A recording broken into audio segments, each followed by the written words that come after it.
You wanna make a bit more bread? Don't wanna work till you're dead. So come and listen ahead and find some other ways instead.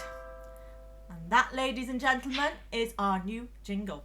Woo! And welcome to the third episode of the Financial Freeman podcast. Woo, woo, woo. And today we're going to discuss 5 reasons why you may want to consider leaving your job.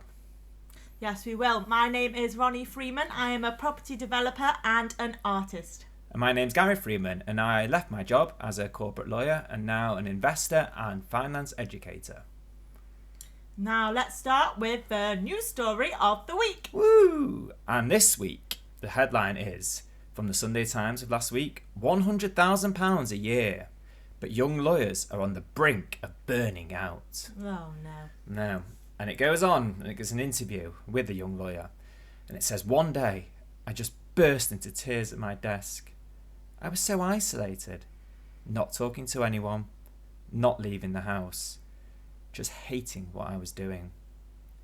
My self-confidence was absolutely rock bottom. That's no way to live. No. She would barely interact with colleagues. And she'd avoid interacting with her family, even though they were living under the same roof. Poor lawyer, hey?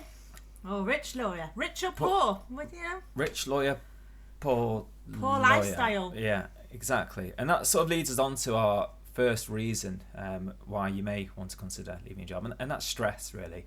The rest of the article talks about stress, and obviously that was the main reason why she was so upset. And stress is a big factor in employees today. And do you want to guess the percentage of employees who they predict are stressed on a general sort of year by year basis? High.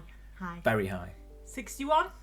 75%, they say. So this is not official. This is just kind of what they work out. 75% of people are stressed, which is obviously really, really high. Most people. Yeah, most people. And they say, do you want to guess how many, to the closest million, how many work days are lost every year? 10. 13 million. So it's a lot of work days. Lost obviously, due to stress. Just due to stress. And a lot of these people don't actually say they're stressed. I think there's only about 10% of people that declare, the reason why they're not going to work is because of stress. So it's kind of a big underlying factor in people's, in the way people live their lives. If you're living with constant stress, that manifests in your body as something else. It can cause weight gain, it can cause migraines, it can cause illnesses. So you might just think you're a tired, ill person, but you don't know the underlying root cause of stress.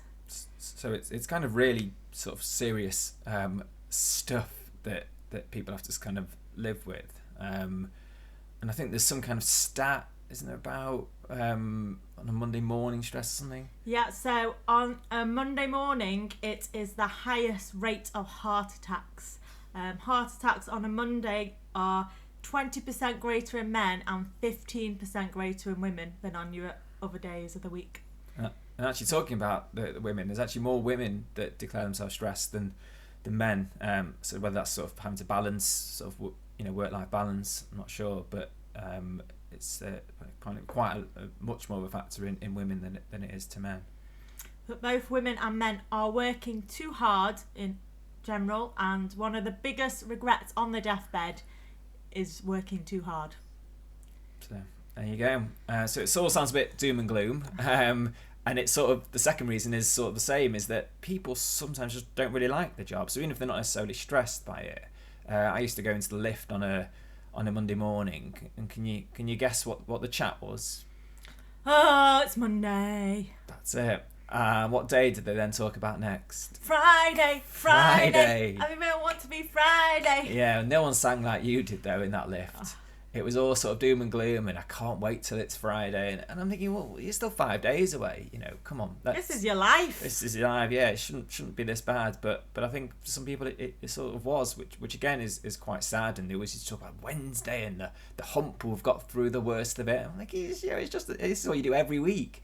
But unfortunately, this is the sad truth, in that a lot of people sort of don't necessarily enjoy what they do every day. We live for the holidays. They live for the holidays. I remember at the end of one holiday, he got really, really sad. Because, you picked where you wanted to work, but this particular holiday you were on secondment, which meant that the Gary's law firm, but one of our biggest clients, to butter them up, keep them happy, they said, here you go, have one of our lawyers for 6 months. Here's a little freebie. Yeah, I thought you were going to say little free man, but yeah, little freebie, free man, yeah. So didn't really get much say in the matter, so off he plodded to a company that he didn't choose to work for.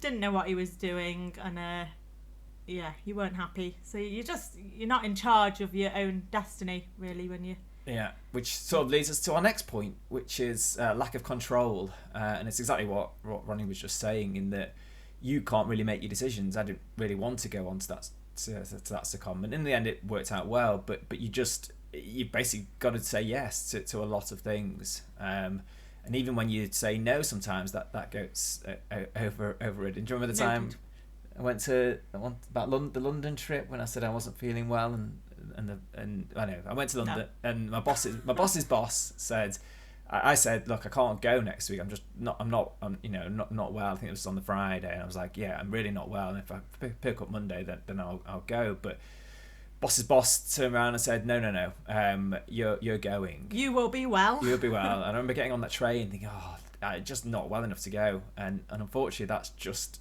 you're in the game, and you've got to play along with it. So it's sort of that lack of control, not knowing where you're going, what you're doing, and not really being able to say yes or no. You basically got to be a robot. You're not.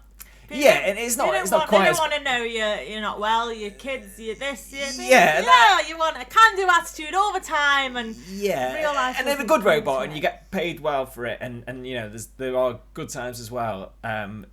But you are just a number, and that, unfortunately, that's that's kind of going to happen certainly in a bigger company. And again, I've not been to all firms or companies, etc. But this is just sort of the experience that I've heard people talk about. So yeah, happy days. But there are one or two other points we want to sort of discuss. And the first one is that your pay is sort of limited by your time, in that you're only really going to get paid for the amount of hours that you're at your desk for, or wherever you happen to work. And there's only so many hours in the day, and so even if you squeeze in that extra bit of work, you can't, there's only a limit, and you could charge that client the extra bit for the extra time that you're working for, but it's not infinite. So while you may want a crazy pay rise, that's not necessarily going to happen, because the company isn't making any more money from you because your time is limited. Yeah. And then we've kind of got the last factor, which is that you don't own anything at the end of it.